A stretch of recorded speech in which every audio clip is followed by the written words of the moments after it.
Hello everyone, welcome my mini blogs. তো সবাইকে good morning. আজকে তোমাদের সাথে আমি আমার মর্নিং রুটিনটা শেয়ার করব। দেখো, প্রত্যেক দিনের শুরুটা একরকম হয় না, অনেকটাই সিমিলার হয়, বাট আমার প্রত্যেক দিনের শুরুটা ঠিক সেমভাবেই হয়। তারপর হাত মুখ ধুয়ে ভালো করে আমি ফ্রেশ ট্রেশ হয়ে চলে গেলাম খাওয়া দাওয়া করে। আমার ডেলি লাইফস্টাইল যা হয়, আমি আমার কাজের উদ্দেশ্যে অনেকটা লেট হয়ে গেল, অবশেষে আমি গাড়ি পেলাম।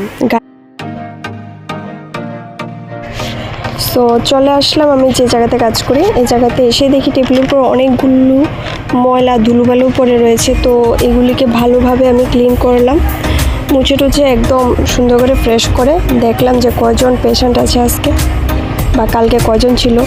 তো সব শেষে আমি চলে গেলাম একটু ভগবানকে দুগ্গা করার জন্য।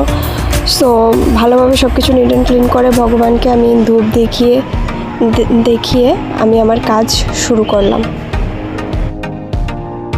সো এটাই হলো আমার ডেলি মর্নিং রুটিন, রোজকার দিনের কথা। সো ভালো লাগলে অবশ্যই লাইক কমেন্ট শেয়ার করবে, আর নেক্সট পার্ট দেখো।